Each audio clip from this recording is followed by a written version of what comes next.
Bismillahirrahmanirrahim. Assalamualaikum warahmatullahi wabarakatuh.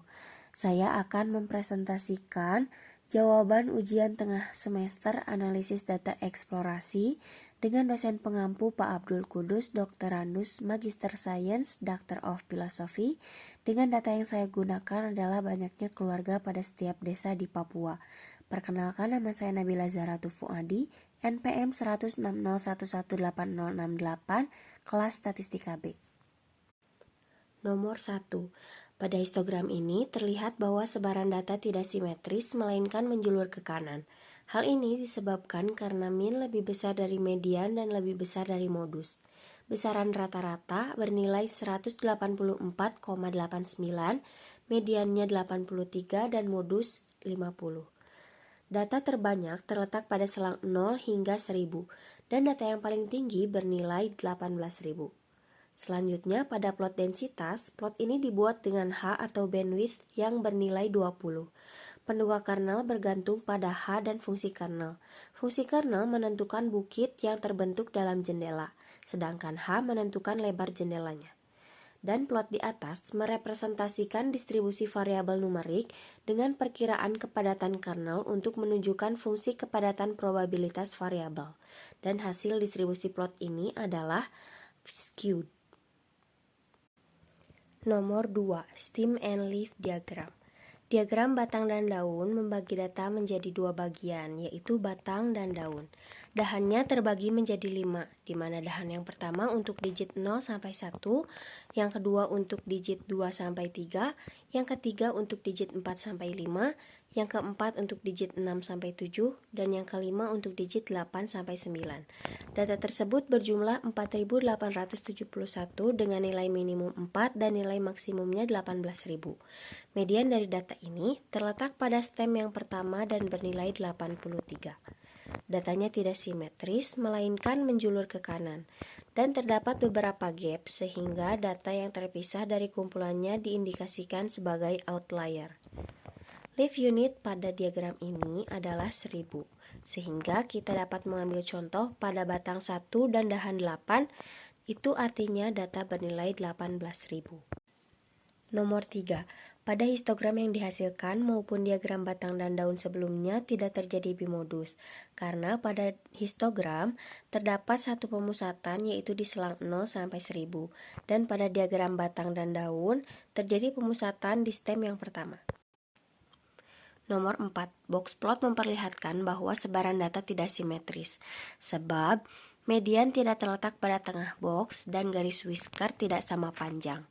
Batas paling bawah dari box adalah kuartil pertama yang bernilai 49, dan batas paling atas dari box adalah kuartil ketiga yang bernilai 156, sehingga didapat interkuartil rank yang bernilai 107.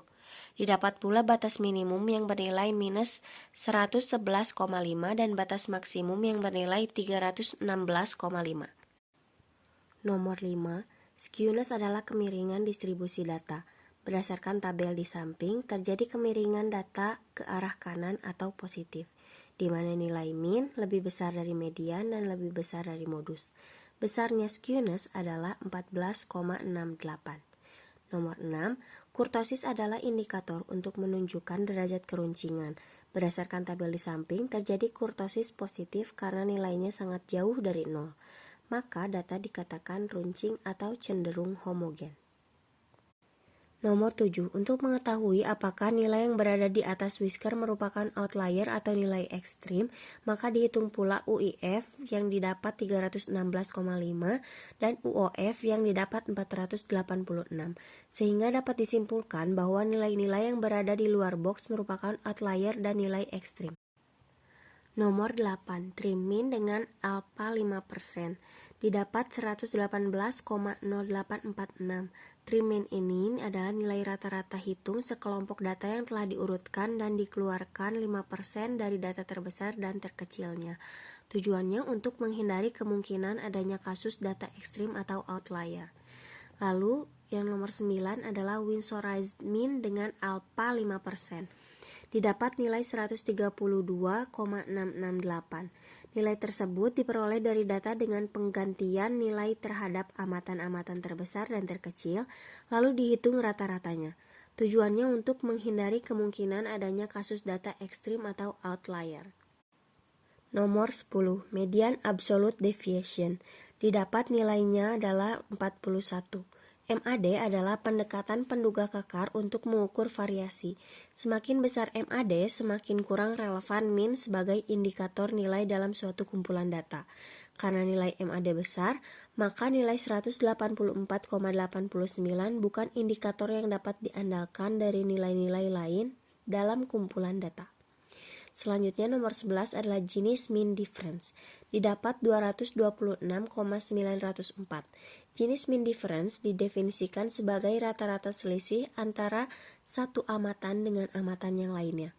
Semakin besar nilai jenis mean difference, semakin mengindikasikan bahwa antar amatan memiliki nilai yang semakin berbeda. Atau dengan kata lain, gugus data kita berisi amatan yang heterogen. Nomor 12, Kiki plot normal dengan mu ditaksir oleh X bar. Garis diagonal dalam grafik ini menggambarkan keadaan ideal dari data yang mengikuti distribusi normal. Hasil grafik di bawah memperlihatkan banyak titik berada jauh atau di luar garis Kiki plots. Maka hal ini menandakan ada data yang tidak terdistribusi dengan normal.